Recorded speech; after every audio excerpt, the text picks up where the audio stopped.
say nothing out loud. Don't hold his arm. Don't hold his arm, First Lady. He all right. Beautiful place during the day.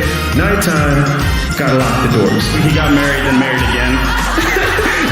Is this how y'all do it homestead? Y'all just take I'm only kidding. You don't have to come up. sip some water and just leave it up there for people? They said, no hablo inglés. He said, comedy show. Yes. I said, God can turn your life around. He did it for me. He turned my life around 360 degrees.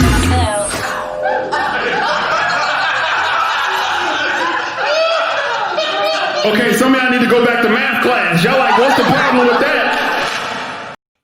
That was a great show we had down in Homestead, Florida. We had a lot of fun throwing that one together. Ladies and gentlemen, we are talking with the very funny and talented Kasaun Wilson, all the way live from Los Angeles, California.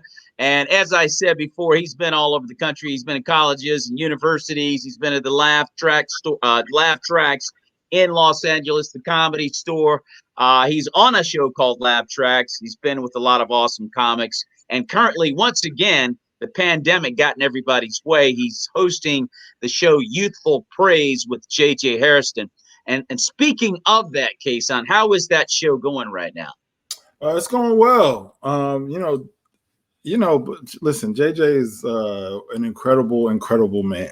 I definitely can say that. He's Grammy nominated and Stella Award, but being around him, you would just never ever know that. Like he carries himself like a Walmart manager. He's just so cool and chill and relatable and down to earth.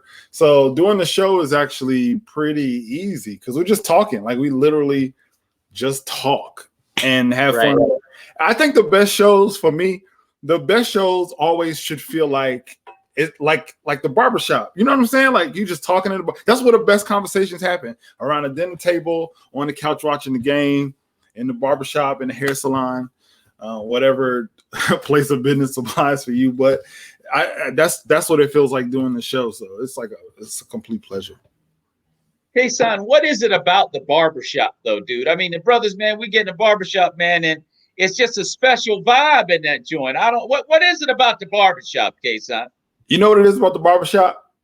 It's the closest thing to therapy that Black men are allowed themselves to go to. Like we should be in therapy. We should be talking to a licensed professional.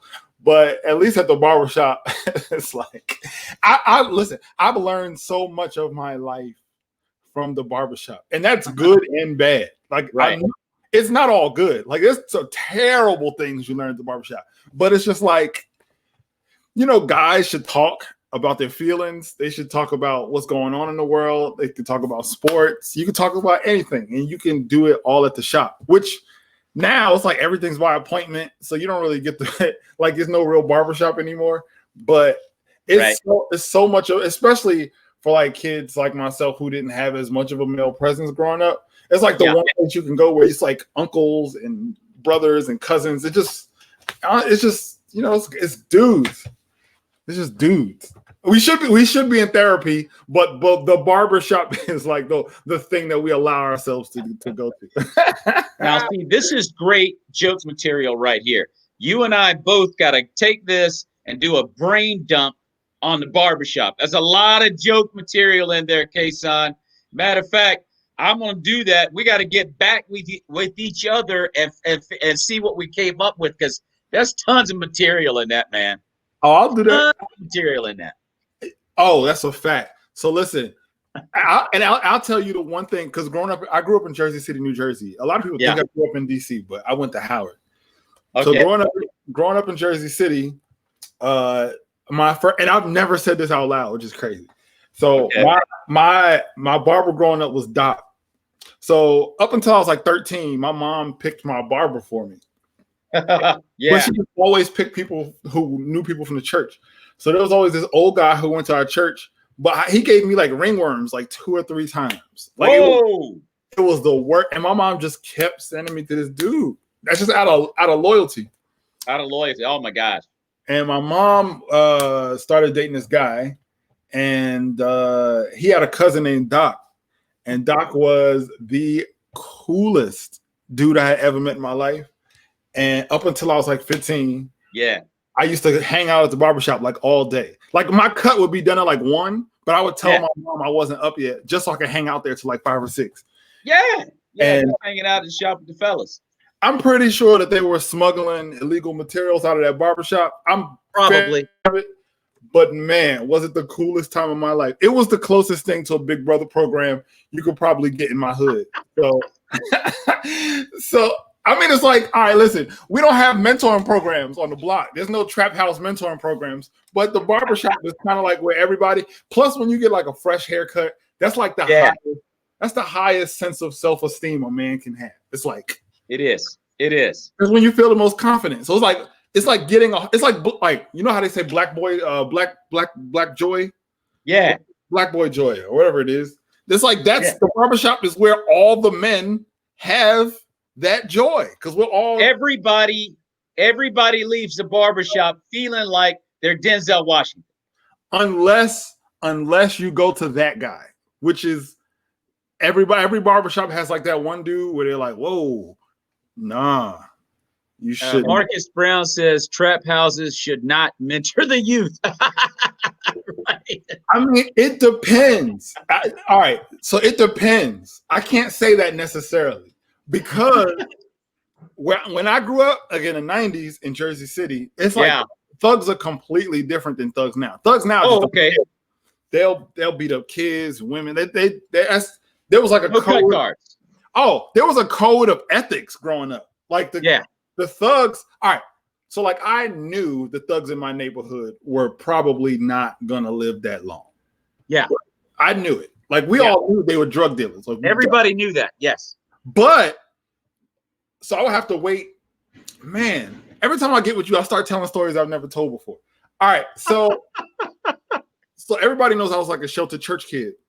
Yeah. So up until the 8th grade, I went to a private school, a private Christian school, and they would pick you up from your house and take you to school. Like I never had to take a school bus. They would pick me up from my house and take me to a whole nother city in Bayonne. Oh man. My mom wanted me to live, so it's a thing. But for maybe one of those years, my block was blocked off. Like you couldn't get on the block because the bridge was broken. Okay. So I had to walk like a half a mile down to the corner to catch the bus. And it's like 6 o'clock in the morning. It's still dark. But if it's one thing about thugs in the 90s, they had impeccable work ethic. They were out there early. They were smuggling drugs before the crack of dawn. Like there are certain and every single day that I saw them on the corner and they saw me waiting for the school bus, they always told me every single day, don't end up out here like us. Yeah. Cool are you doing schoolwork? Don't end up out here like us. Every time they saw me and my grandmother walking to church, because our church was around the corner, they would always be like, "How you doing, Miss Wilson? Turn the music down."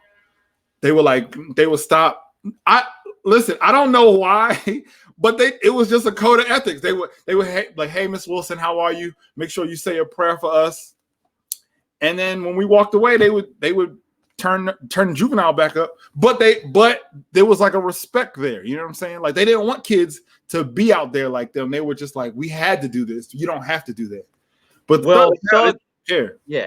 No, you're right. I mean, thugs had a code of ethics thugs back in the day were thugs because they had to be to survive. Right. You see what I'm saying? But thugs today are just fronting. They're just stunting. And what's funny to me, you see what I'm saying, Kasaun? And what's funny to me, you got all these kids that live in cul-de-sacs trying to be thugs. Yo. Hey. Exactly. I mean, hey, really? You're a thug wearing braces? Listen, I'm honest about mine. I grew up in the hood, but my mom did not let me be a part of it. My mom had a strong. I didn't know what my block looked like off the porch until I was like 13. Yeah. So, that's probably true. That's probably true. But they didn't let me see it, and that's the point. They waited until I got on the school bus to kill people, and that's worth something. Now they're doing it in the daylight. Now they're doing it at the school. Yeah. They are. They are. But you're right though. It's a different kind of thug today versus yesterday. There was a method, as it were, to the madness back in the day. Now guys are just trying to be something that they're not. What they think they're trying to live up to this image of what cool is. It's a whole different ballgame. But let me just ask you something, and we got to do this barbershop stuff. That's a lot of gold in there, man. So what's been going on out there in California with the pandemic? I've heard that some shows, I know on the East Coast, some people are doing outdoor shows in DC, and then they're doing shows socially distanced in some restaurants. What's going on in Los Angeles? The same thing. Okay. People dying, people not wearing masks when they should be. Earthquake. Listen, I don't understand it. Just wear the mask. It's not that hard. Just wear it. Just put it on. Just wear the mask. You know what I find funny is you get people at the grocery store, for example, that will wear a mask and be defiant about it. Like everybody's got a mask on, but you got this one person in line at the checkout with no mask on, and they're defiant about it. Like, I dare somebody to say something to me. That's the look. And I'm like, just put a mask on. What are you doing? I don't understand, kid. You're right. You have a lot of that. It's like my rights have been, no, they haven't. Just put a mask on. Just put a mask on. I mean, I saw what I don't get it, man. And I'm telling you, and they wear a case on, and they walk with a defiance. If you see them anywhere out and about, I dare you to say something to me. I'm like, I'm not gonna say anything to you. You're good, man. Do what you do, man. I'm wearing my mask. I'm good. But it's like, all right, here's the thing. All these videos are like in like a Whole Foods or a Shoppers or it's like a grocery store. Like you punking a 16-year-old kid because you don't want to wear a mask because it's oppressive, so you can come inside and get broccoli. Like what are we doing? I don't get it. But so California is actually, the weather is really great, so they've done a lot of outdoor stuff. They made a lot of stuff for outside. So there's like drive-in movies. Okay. A few places have tried to do like socially distant comedy shows where you can have like 40 or 50 people in the room, but that gets kind of tricky. So a lot of people are doing Zoom, obviously, doing stuff online. But actually last week I did my first shout out to Drive Up Comedy in San Diego, but they're doing like essentially like a drive up comedy. So people pull into a parking lot, they can turn on their radio and hear us through their radio. And we're just literally doing comedy outside. So nobody has any contact whatsoever. Everybody stays in their car. Okay. It was very, very different. Very different. Maurice. Wow. Very different. Very different. All right. So you got to think like, when you doing stand-up, right? You're used to like laughs. Yeah. Or if you're bombing, at least you're used to expecting them, possibly. Yeah. Yeah. Like, you know, like this is a laugh. I'm doing well. I'm not doing well by the sound of the laughter. Yeah. Because it's a parking lot with like 100 cars, and people are listening through their radio, so all their windows are up.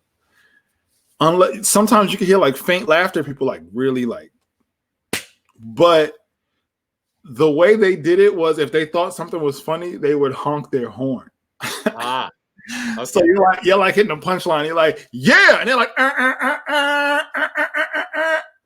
and it felt like heckling. Like, just think about it as a comedian. And it's dark. It's like 8:30 at night, so it's like pitch dark with just like a few headlights on and the street lights. Yeah.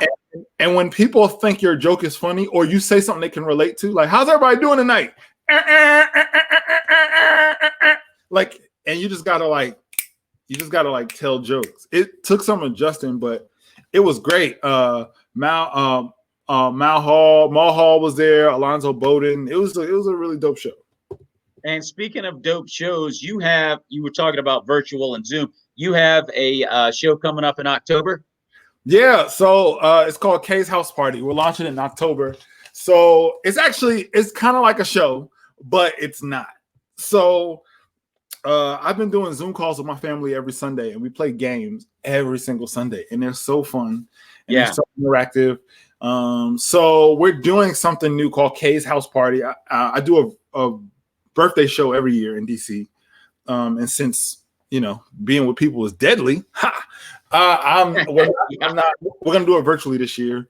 But we're gonna just merge the two and launch K's House Party. So K's House Party is essentially like a game night meets a versus meets a stand-up comedy show. So you're gonna have a little comedy, you're gonna have a few games, and then we're gonna have some dope music.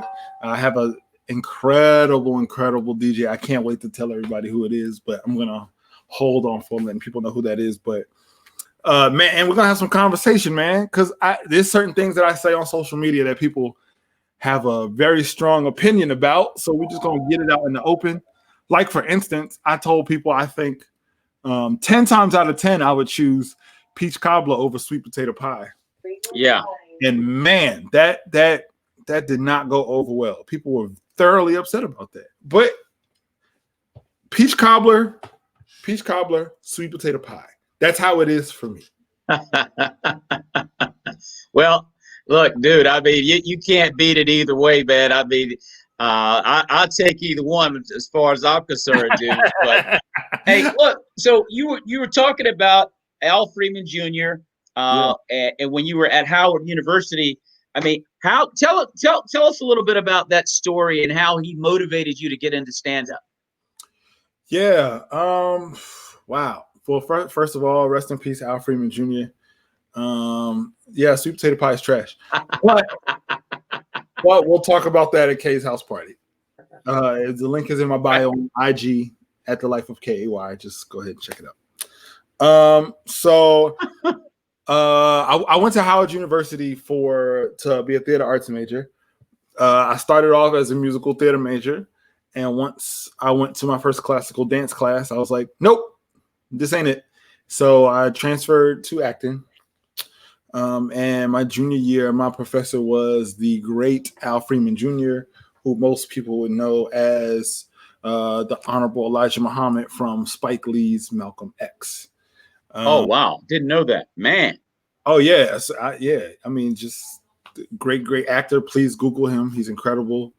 The great Al Freeman Jr. One Life. I will definitely do that. I had no idea. Wow. Yeah, great soap opera star, amazing actor, just great dude. So our junior year, he gave us an assignment to write an original monologue with an original character. And that was going to be our work for the whole semester.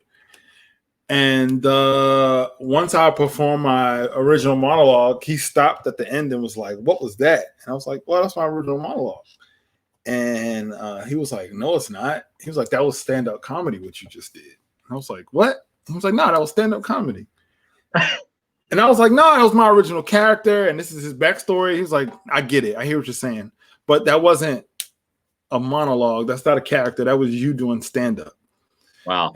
I was like, "Nah, no, it's not." And he was like, "All right, bet, cool. If you really think that, then I challenge you to go to a comedy open mic and perform your monologue and let me know how it goes." So I was like, okay. So a bunch of friends and I went to the old Riot at Comedy Club on 14th Street in DC. Okay. And we went to open mic night. Yeah. Now here's another part of the story that you should know. And again, never told this out loud. Okay. To this day, I have never had the chicken pox. To this day. Never had shingles, chicken pox, nothing. Okay, wow.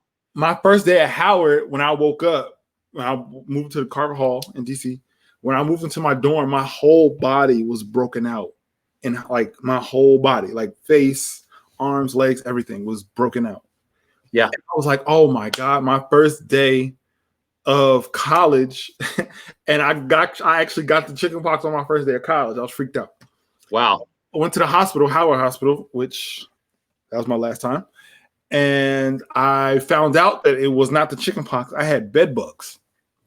Goodness. Yeah, and it was throughout my whole room. On my first night at Howard, I not only had bed bugs, but I had mice in my room.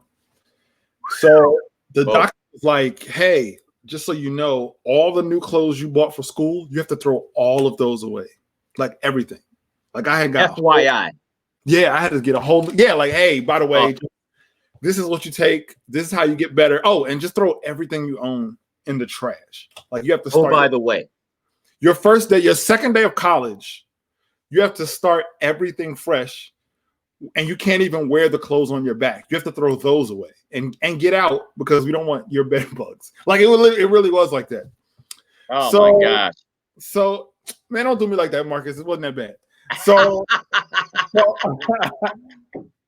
I say that to say because that night my mom had to drive me up to Delaware. First of all, we're not going to do the Hampton Howard debate in here today. Hampton Institute can take a back seat just for the day. So my mom had to drive me up to Delaware to get my high school clothes, the ones I had not thrown away. Yeah. Just so I had something to wear. And I only say that because I want to describe to you the outfit that I actually had to wear at the riot at, because these are the only clothes I had at the time. Yeah. I was wearing a yellow, orange, and cranberry Coogee sweater, some blue jeans, which were actually my mom's jeans. I had white tube socks and some black Stacey Adams dress shoes. That's the outfit that I wore to my first comedy open mic.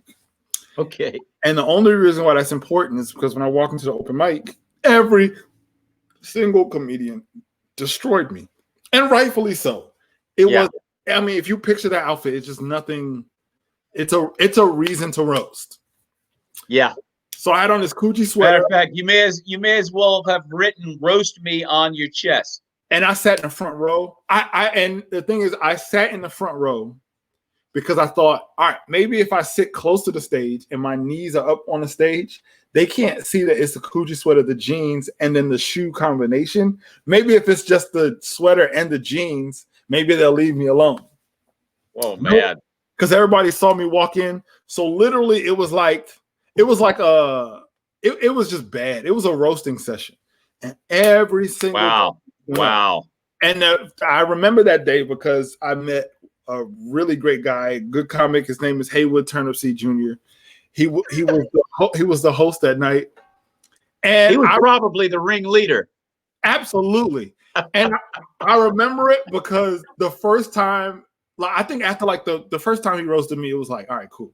And I think after like the 7th or 8th roast, he went back on stage and the look of shame, it wasn't shame, but I could tell he felt bad for me because he was like, man. And then the next comic came up and he was like, all right, come to the stage. Like, let's just keep this roast going.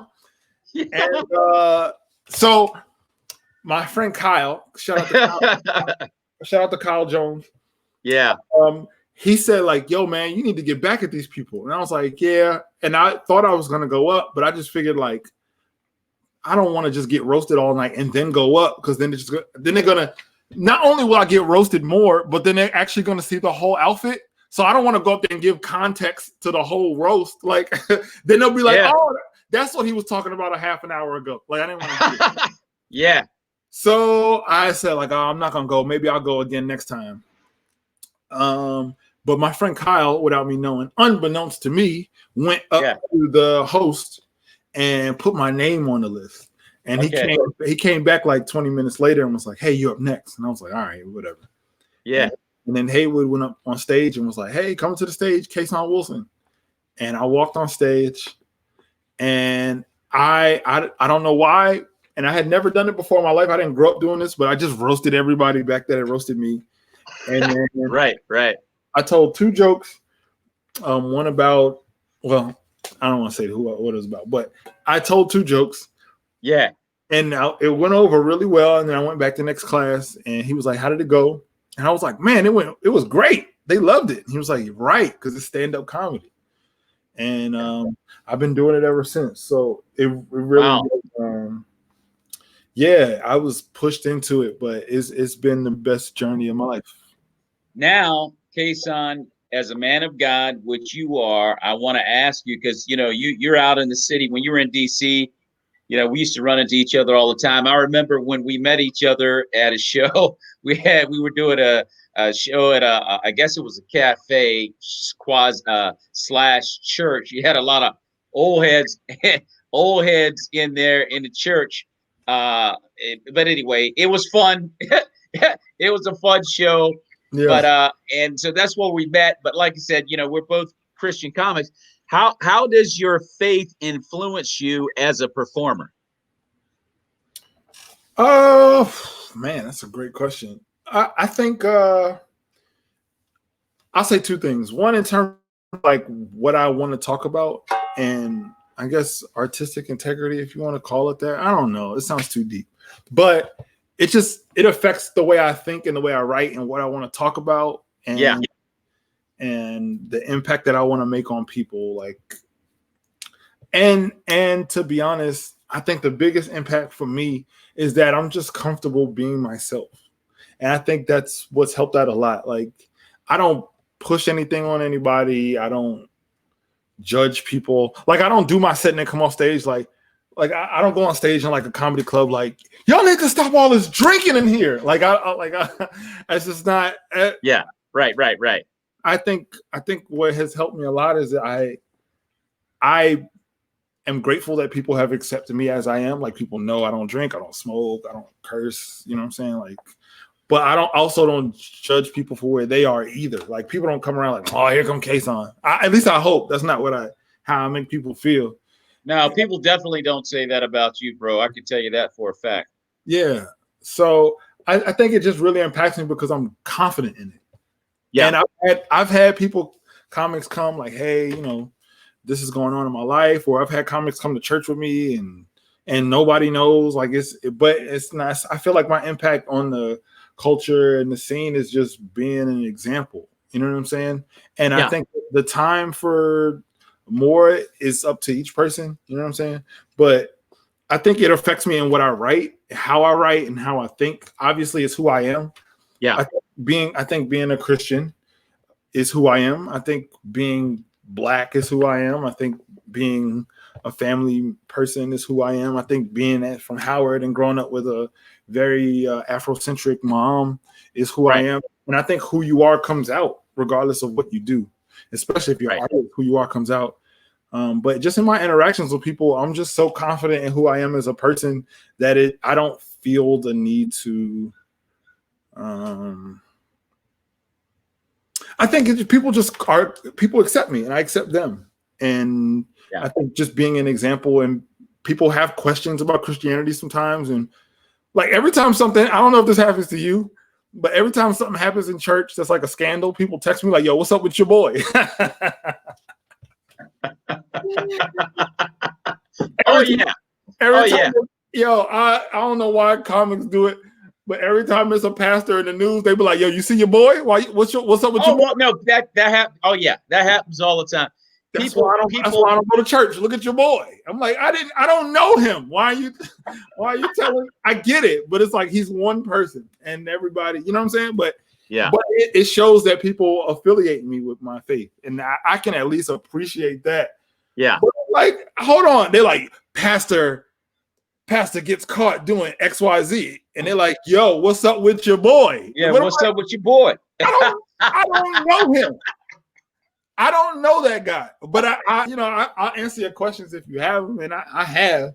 It's just funny that people like associate somebody in like Des Moines, Iowa with me, but it's like, I'll take that. I'll take it. Well, you should put that on stage. Yeah, that's another joke topic to work on too. That's a good one right there to do a brain dump on and come up with a ton of jokes out of that. Just sit down and just start writing about what's up with your boy, man. You probably get like nine good jokes out of that. That's a good one, because it happens all the time. Yeah. People say that to Christians when a pastor gets caught up in a scandal, and they'll see you on the street, go, "Hey, yo, Mo, what's up with your boy, man?" I'm like, I don't know, man. What happened? You tell me. I haven't even heard. But I think when you go out as a comic, you just kind of fit in with the scene. I mean, you're not judgmental or anything like that. You just do your thing, and you talk about relevant topics that everybody else is talking about. You're just not being lewd, and a lot of people respect that, you know. And that's why I asked you, how does your faith influence you as a performer? What are the mechanics of your approach? And you know, and sometimes it's just like, well, I'm just going there to have fun, and like everybody else, people know who I stand for and what I stand for. Now, just go out here and be funny. I mean, it's pretty simple. Yeah, and I think that's how people look at you, and you have a lot of respect in the comedy community. I appreciate that. I hope so. I mean, I don't know. I just be trying to be cool. But the thing for me is like, I never wanted to, and I respect people who do. Like, I know the Christian comic, am I a Christian like, I know that conversation can go on for years, but I don't really necessarily get into that because I never go on stage like, hey, after my set, like, hey, did anybody realize that I haven't cursed one time? Like, generally, like, it happens to me so often where I'll come off stage or after the show and somebody be like, yo, I don't think he cursed one time. And I'm like, oh, no, I didn't. And I don't want people to notice. But that's the thing. Like, I think when you say like you're a clean comic or you identify as a Christian publicly, I think there's like this thing where people, hey, Green. I think there's this thing where people are like, all right, cool, it's clean. Yeah. But like, I'm like, no, it's not clean. It's just comedy that happens to be clean. Well, like, you know what? Yeah. And the thing is, Case, you would hope as a faith-based performer, whether you're singing, dancing, comedy, whatever, that you're making a difference. I did a show once. There's this female comic, dude. She would go to every show and just heckle. She's a comic too. And she would just heckle almost every comedian, right? And every time she walks in the door, all the comedians kind of go, "Oh no, she's here." That's how bad it is, right? So I was there, man, and I was talking about relationships. I was making jokes about relationships, like women are always smarter, date smarter, you know. And my dad, my son is like, you know, you didn't have to tell me that. You do everything Mom tells you to do. So yeah, I know. But the bottom line is, this woman came to the front of the stage. She just looked at me, right? She was quiet. She was well behaved. She didn't say a word. Right? This is the heckling comedian. Okay. The female. Mm-hmm. And she just will watch my set. She didn't say anything, right? And so I came there to that spot the next week and I saw her, right? And she motioned me over and she said, I really appreciate the joke that you were telling about relationships because I'm in an abusive relationship, you know, and apparently the guy's been beating on her and all that type of stuff. And I don't know, but she just said it helped her to kind of understand that, you know, sometimes you have to be proactive to get out of situations like that. And I mean, I was just telling a regular joke, but it was kind of interesting. You never know how you're going to affect someone if you just try to take the high road, as it were. Because I was like, whoa, man. Yeah. Okay. You know, I don't want, like, if I turn on ESPN, I don't want the headline to be like, this team hires a black coach. Yeah. It's like, no, they just got the best coach out there. Yeah. The best coach just happens to be black. Like, that's the whole point of equality, is that it's just normal. It's just normal. Right. And I hope that great comedy that happens to be clean is normal, because there's so many great ones out there. So I think that's what it's about. I think that's the same thing with the story you just told, which is like, I'm just doing me. This just happens to be me. Like, I'm not right. I obviously I make a point in my stand-up. I let my jokes speak for themselves, because you write them and you have so much nuance and things you want to say that's in them. But I let it speak for itself, and it's this is my normal. Like whatever I am, I'm giving it to you, and this just happens to be me, and that's what I always want to do. Like even as I evolve, like as I learn myself, I just want to give it to people, and that's kind of how I just go through life. I don't think too much about it.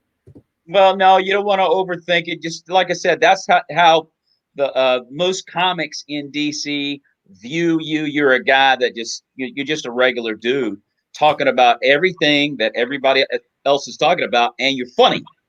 That's the main thing, and you're funny, and so you got a lot of respect in the community. How do you deal with hecklers, Kasaun? You ever get any hecklers? Oh, absolutely. Yeah. I used to be, I think I used to be known for roasting people, but yeah. Wow. I never would have imagined that. I know, but like, no, I take that back. Wait a minute. Hold on. Time out. I take that back. I would imagine you are a killer as a roaster if you want to be. Yeah. I can believe that. I really don't like it. And I'll tell you why. I'm pretty non-confrontational. Okay. And I know myself. Like I know I'm not like a good morale roaster. Like I'm not trying to just have fun. Like I used to like try to hurt people's feelings. And I just don't want to be that dude. So generally speaking, I do get it, but you have to like assess what kind of heckler it is. Some people heckle because they think they're helping the show. I mean, genuinely. I had a family member who came to a show. Yeah, they do. They do think that a lot of times. Yeah. And I came on stage and I was like, "What's up?" And they were like, "Yeah." And I was like, "All right, thank you." And they just take it down. And they the whole time they were like, "Kasaun!" And I was like, and after the show, they were like, "Yo, we killed it." I was like, "We? Who is we?" We? But in their mind, I'm not gonna say my cousin's name, but in his mind, he was like, "I was just trying to like get you hype." I was like, "That's not how it works, cuz." That's not how it works. I'm pre-hyped already. I come pre-packaged. Yeah. But it's different type of hecklers. Some people don't know. Some people just need to kind of be reset. So I think it's different. Like but I also don't come with that energy. I'm not coming on stage like, "What's up, man? Say something to me." Like I'm not that dude. So if you heckle me, you have to really try. Like, yeah, it's like everybody has one person in their life that you think like, hey, if you don't like that person, something's probably wrong with you. Like your wife is like that, where it's like, you're just such a nice person. I just can't imagine somebody disliking her. She's just a great person. She's just super nice person. Yeah, she is. Right. So somebody was like, "Man, I don't like Maurice's wife." I'd be like, "I don't know. Something not right with you." Right. You have to really try. Like my grandmother's like that. Just the sweetest person in the world. What up, Angel? The sweetest person in the world. Yeah. So it's like, if somebody ever said like, "I don't rock with her like that," I'm like, tell me what happened, because you had to misinterpret something. Yeah. So I did a show. I did another outdoor show in LA in Leimert Park. Shout out to Eats and Giggles Comedy Show. Check them out if you're in LA. Okay. So I did this show, and it's in the middle of the hood in LA, or at least what I would consider the hood. I haven't explored LA as much, but okay. It was the most black people I had seen in a long time, because I live in Mexico. So we're doing the show, and this is all I said. All I said was, in the neighborhood I grew up in. Yeah. I said, in the neighborhood I grew up in. Okay. This guy across the street, who was not a part of the show, but he was just outside. They were playing dominoes or something. He heard it and thought that I was disrespecting Nipsey Hussle. because neighborhood is like a crip. Or He's from Compton, right? yes, but neighborhood is like a term used for. It's a term that he's very, very much associated with. Got it. I was making a joke about the neighborhood, and when he heard me say neighborhood and heard people laughing, he thought that I was making fun of Nipsey. Uh-oh. So he came out. He was like, "What you say about Nipsey? I'll kill you." Wow. And that's not the part that freaked me out. The part that freaked me out is that so it was an outdoor show and everybody's standing up. So everybody is in an alley and everybody's standing up in a line. As soon as he said that, everybody moved out the way. And I was like, whoa, y'all gonna move out the way. So y'all giving him a path to do what he just said. Like that is I don't feel safe. And but the whole neighborhood, but the neighborhood came together. And they I guess made a barricade so they had at least someone. There was the bullet had to go through someone before it got to me. But it's like stuff like that where it's like no, that's not what I meant, sir. Like literally, I didn't mean that at all. Like did he get it? Huh? Did he understand? Nah. All right. So I think the video might still be up on my IG. If not, I'll repost it today. But it's at the Life of KAY. And my website is thelifeofkay.com. So if you throw in a the before the life. Oh, okay. Yeah, I was gonna ask you about that. Okay. I'm not responsible for anything that website takes you to because I'm the. Thanks for correcting me, man. I wasn't 100% sure. I meant to ask you. Oh, 100% fine. You already know. It's all good. It's all love. But he heckled me through the rest of my entire set.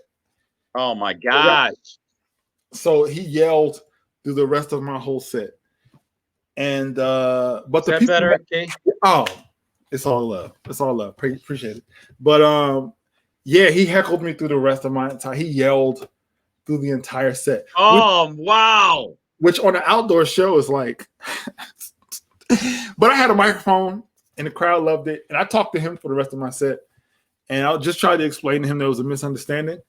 But when I told my last joke and I was like, hey, all right, it's time for me to get out of here. He said, yes, it is. And that's when I knew, like, all right, cool. Let me go ahead and get out of here. Because I was headlining. I had done like 30 minutes already. And you did well. It was a great show. Great show. Great show. And he could not destroy your role, but he kept trying. You know, it's like this.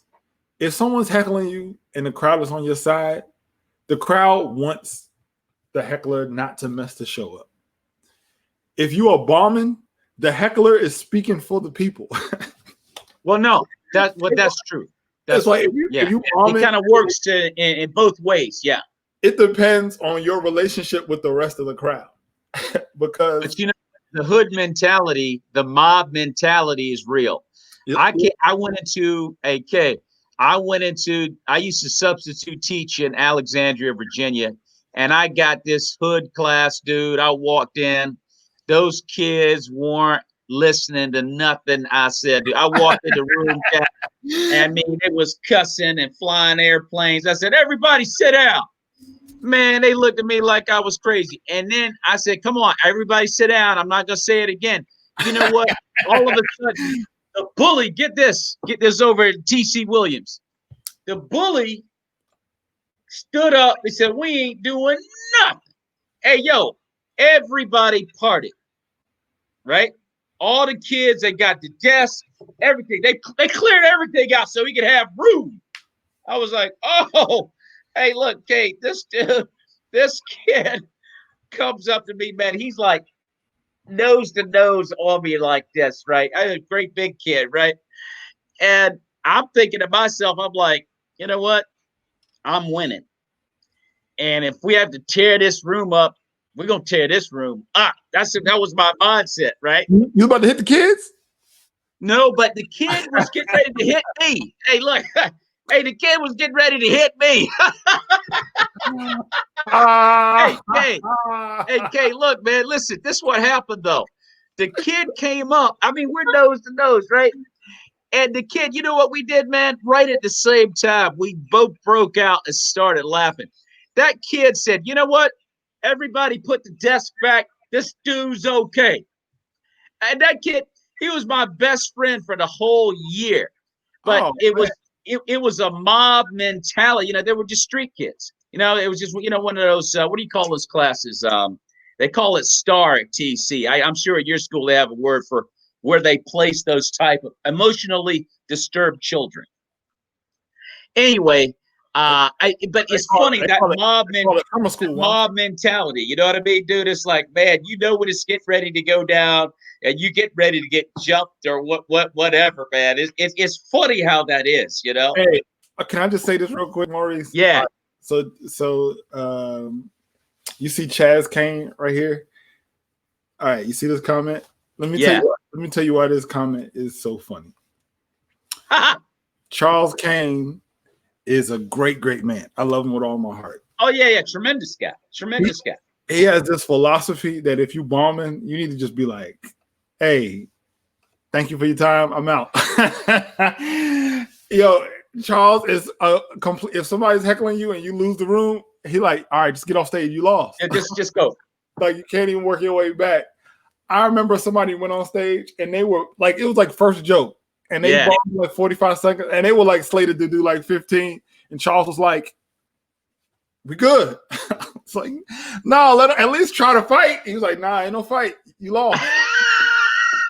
First round KO. Just let it go. I always respected Charles for that. Well, hey, Kasaun, speaking of that, what is your worst bomb experience? The worst that's ever happened to you? Listen, people think just because they see you and you do great, that means that you never slip up or you never have a rough night. I've had that's a fallacy. It happens. A rough night. So, man, okay. I don't know if Maurice, I promise you, you get more stories out of me than I actually tell on my own podcast, which is crazy. Okay. The Life of. Check out my podcast on Apple Podcasts, Spotify, Google Podcasts, all that. Check it out. The Life of. Yes. So, and if you search my name, you'll find it, Kasaun Wilson. Man, okay. So this was years ago. It was absolute years ago. So I had just finished doing a whole weekend at the Improv with Donnell Rollins, and I think it was like my first or second time featuring for a weekend. Okay. What up, Aaron? It was my first or second time. My first or second time featuring, and at the time, Donnell was on the radio every day. He was on Big Tigger show. So okay, and Danella. Okay. And also at the time, Big Tigger had a monthly show at the National Harbor called Last at the Harbor, I think, or something like that. Yeah. So we had just finished a weekend at the Improv, and I mean, like, destroyed it. Like 7 or 8 shows, sold out, crushed it. Yeah. And mind you, this weekend shaped so much of my life. I can't tell. I'm gonna try to tell you all the lessons I learned at some point. Okay. But I just destroyed. And the Last at the Harbor show was on a Monday. So we had done 2 or 3 shows Friday, 2 or 3 shows Saturday, 2 shows on Sunday. And Big Tigger came on Saturday and Sunday. He was like, "Yo, you destroyed, man. I want you to come do my show at the Harbor." And I was like, "All right, cool." So I get dressed. I go to the Harbor. And I'm in such a naive state of mind. I had just crushed it the whole weekend. I got it. I don't have to do nothing. I'm just going to destroy like I have been all weekend. Yeah. And they threw me up first. First of all, comedy intros are so important, at least to me. Most of the time they're important because it sets the stage for all right, it's time to listen. Sets the tone. Yo, the DJ, So generally, like when a comedy show starts and there's a DJ, the DJ's playing music or whatever, right?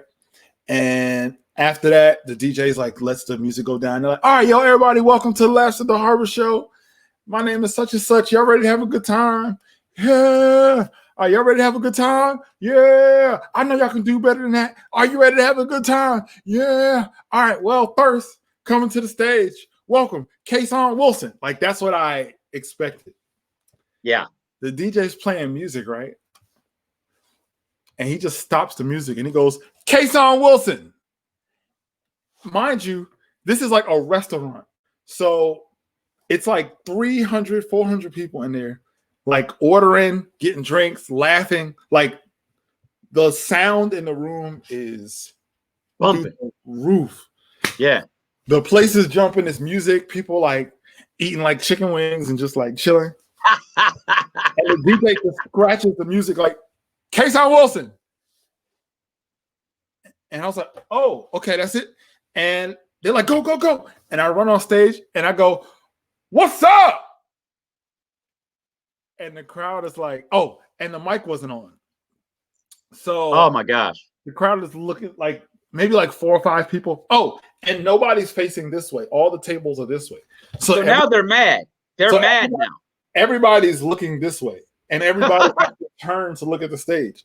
So I'm not in the camera. So everybody's turned this way, like eating, having a good time. And the DJ's behind him. So everybody's like vibing. And then I go on stage like, and like maybe 3 or 4 people are looking off like, and they just like go back to eating. And then they're like wondering where the music is. Yeah. So finally the mic turns on. And I'm like, what's up? And I just try to approach it like the improv, like a group of people who just like the stage is set perfectly and all of this stuff. And it wasn't. It required a completely different approach.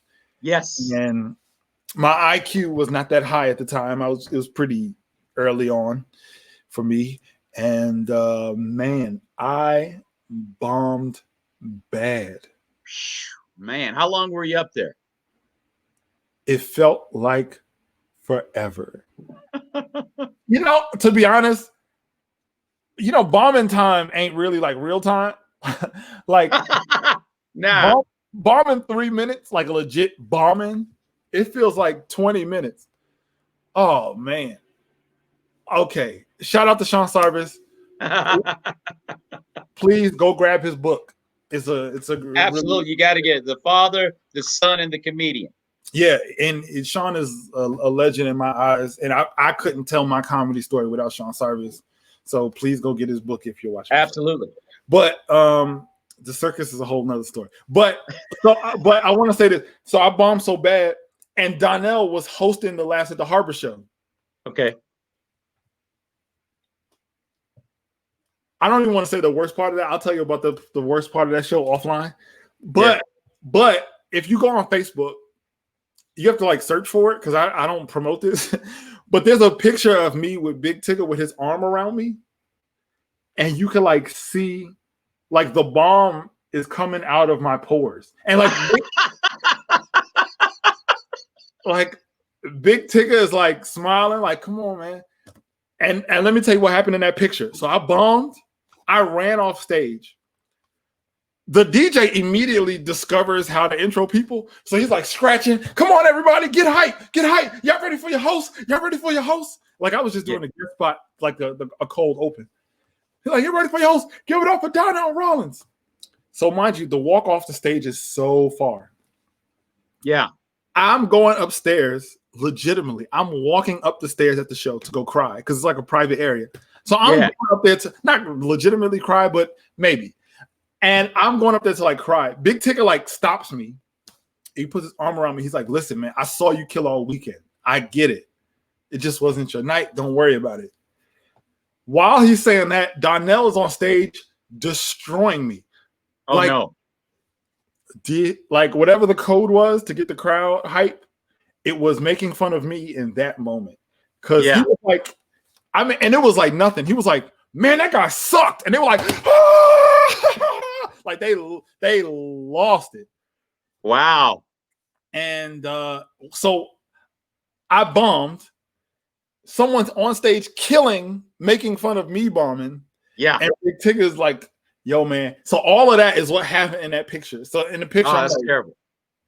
and Big Tigger's like, come on, man, keep your head up, man. It's gonna be all right. And yeah.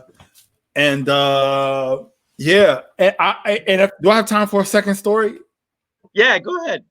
All right. So Sean Sarvis is asking about the circus. So Yeah. Which is another crazy story, man. And let me tell you, I'll say this one quick thing. Like the crazy thing about the comedy game is you just never know. You never know. You just never know how things are gonna connect, and it's crazy.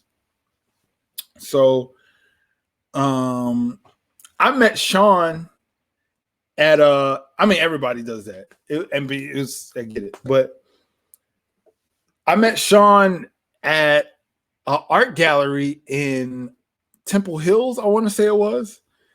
Okay. And I don't even know if he knows this, but I found out about this contest that he was doing, and I didn't have a car at the time.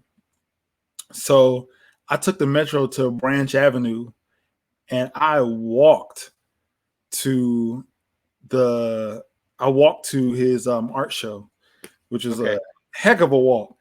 But it was no, that's actually not true. I met Sean at City of Praise, I think. Shout out to Bishop Joel and Pastor Yolanda. But I think I met Sean at City of Praise. But the reason why the circuit, the way the circus happened was it was Temple Hills. So the way that the circus happened is Sean had this contest in this art gallery. And what else, Skeeter?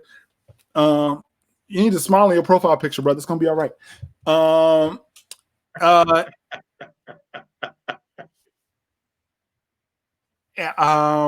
So we had to show that he had this contest at this art gallery, and it was me and Terrence J. Hobbs, who's a pastor now, and we did this contest to see like who would perform at the circus. And it was a great opportunity, and Sean was great because we were young comics. He had no reason to put us under his wing like that. And I believe Terrence and I won the contest, or he was first place and I was second place, or vice versa. I don't remember, but I think I got second place and he got first place. So we both got a chance to perform at the circus. Yeah. And we didn't know any details. It was just like, yo, I'm gonna perform at the Universal Circus. That's all we knew. Yeah. So we show up to the Universal Circus, and we have to be in the tent early. So let's say the circus starts at 7:30, right? Well, let's say the circus starts at 8, but doors open at 7:00, right? So the circus starts at 8. Like you ain't seeing no elephants, you ain't seeing not a lion, you ain't seeing a monkey, you ain't seeing a pit bull until 8:00. But the doors open at 7, and that gives people time to like come in, get some popcorn, funnel cake, whatever they have. Yeah. We gotta be there at 7. Yeah. We get there at 7, and it's like one of my first big opportunities. This is way before improv or any of that. Yeah. So we get there, 7:00. I'm looking at Sean and Terrence, and we all just sitting there. Nobody had come over and said a word to us. We literally are just sitting in an empty Universal Circus tent waiting to do stand-up. And we all supposed to do like 3 minutes, I think. Oh man, okay. So finally, like 7:15, you start to see like families come in and they're choosing seats, sitting down, and it's just like it's what you do before it's what you do 30 minutes before any event starts. You're just sitting there waiting for it to start. Right. Finally, one of the coordinators comes over and they're like, hey, here's the mic. So y'all ready? We're like, what? Like, so what? How's this gonna go? And they're like, oh, we're about to get started right now. You're ready? Like on like a hey, we're ready to go right now. Yeah. When I say, all right, when you think of performing at the circus, you're thinking of like the lights, the rotating lights. You're thinking like elephants are gonna be like jumping around you. You're like people are gonna be blowing fire while you're there. They're gonna like put all the lights on you, so it's like a really intense moment, and the whole crowd gonna like that circus energy. And you think, like, all right, cool. It's going to be a little bit of an adjustment because it's the circus and it might be kids here, but it's still stand up and they're going to put like a stage together and set me up right. They put us up like 10 minutes before the circus started. They didn't tell nobody we was coming. They just threw us up there. And I think I was first. Or maybe Sean went up and introduced us. I don't remember. But I remember I was first. And I went up there and I said, what's up? Up, up, up, up. It just echoed. It's like I never bombed in 3D before. But it was, and think about it like this. So you in the middle of a circus tent in complete darkness with a microphone. So people are literally, imagine you walking into a circus and somebody's like, how's all the ladies? Where all the ladies at? Clap your hands. And you don't know where this mic is coming from. You don't know who's talking. You don't know where this mic is coming from. You don't know stand-up comedy is even coming. You came here to see a lion and a tiger. And a man in Nike boots is on stage yelling at you. And you don't know where it's coming from. We did the show. Yeah. And man, it was one of those bombs where it was like it didn't happen. The crowd didn't even know we were there. By the time the crowd realized, like, oh, they're telling jokes, it was time to go. Yeah. Oh my gosh. And it was like so it was like one mom. I remember this distinctly because ahead of me, like everybody was trying to choose seats on the side because they want to see when the animals come out. There was one mom who brought her kid there, and she sat the kid down, and she ran off to go somewhere else. So the whole time I'm telling jokes, this kid is just looking at me like this.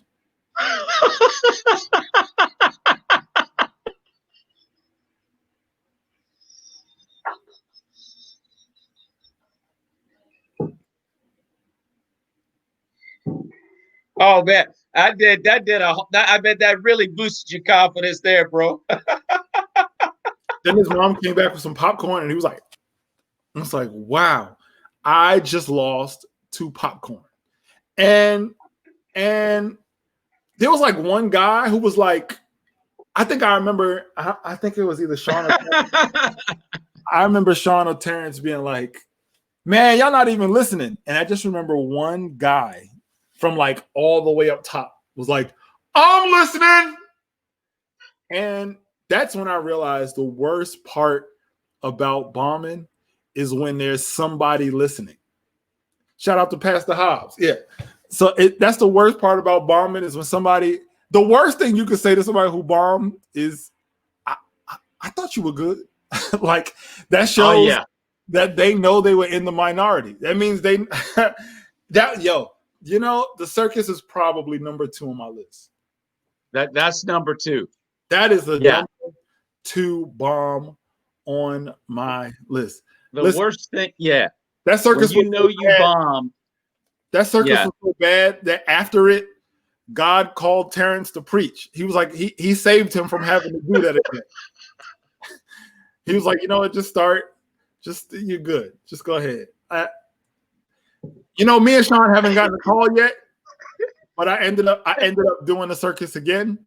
So maybe I'm out of order. But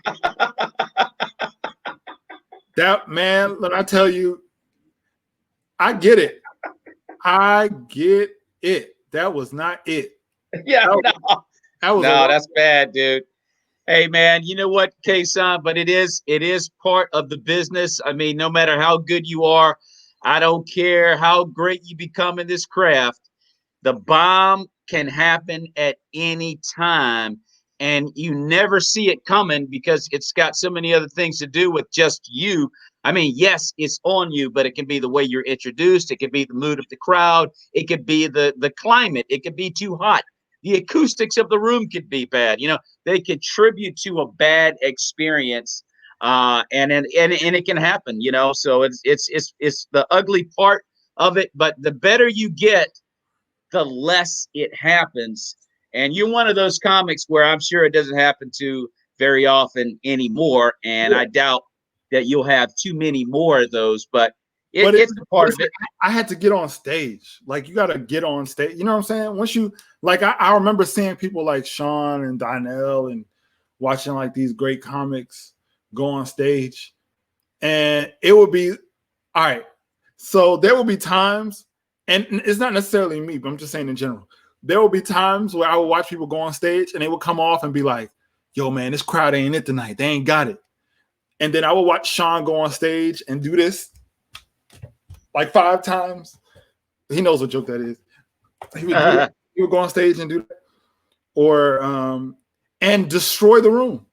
And you realize that it's like, yo, it's not like, it's one thing to be like, it's to have a rough show, but it's another thing to like, it's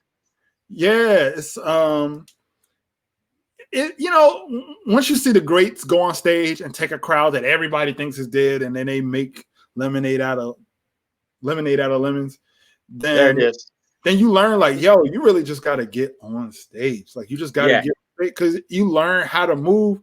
Like, I remember Sean being like, yo, they're not ready. They don't want to hear all these stories. Like, just get to it. Like, they've been 2 hours, just get to it. Yeah. And I was like, oh, snap. And with the IQ that he has, like, he realized, like, let me cut the, you know what I'm saying? Let me cut the fat and just get to the jokes. And he'll go up there. Just get right to it. Yeah. Destroy. And then you have to get to the point. If you like to tell stories, you got to get their permission. So you got to get to it, get 3, 4, 5 good ones, get them laughing. Now you got the space, you know, to kind of tell a story. They're willing to listen and hear you out now because you made them laugh.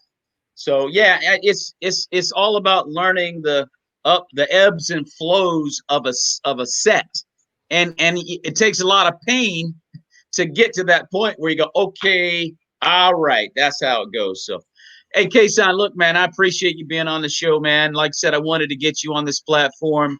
Ladies and gentlemen, this will be on Roku TV in 2 days. We're on the Creative Motion Network, the Maurice Brown Show. So this will air in 2 days on Roku TV. Check us out. You can check out all of my shows where I sit down and chop it up with some of the best comics in the faith-based world. And Kasaun Wilson is definitely one of the best. Kasaun, thanks again for being on the show, man. I appreciate you, brother. It's my absolute pleasure. Follow me on IG at The Life of KAY. Check out my podcast, The Life of, Apple Podcast, Spotify. And if you go on my IG, The Life of KAY, in my bio, it's all the information for Kay's house party starting up in October. And man, I appreciate it. This is a great platform, man. This is dope. Hey, man, now, you know, I love kicking it with you, brother. And this is definitely not going to be the last invitation I send your way. You're one of my favorite guests to have on the show, man. So be looking for another call from me very soon, Kasaun. And we got to hook up, man. I mean, once this pandemic is over, we got to hook up and do some more stuff. Matter of fact, I've got something in the works coming up real soon that I'm working on that I will be calling you about. I'm going to put this show on another platform, and I just got a bunch of ideas, but I'll talk with you offline about it. But I got something coming up very soon, and I want you to be a part of it. So I'll be in touch with you on that. Ladies and gentlemen, on the Maurice Brown Show. If you let me know a week in advance, I'll actually get my hairline taken care of. Okay.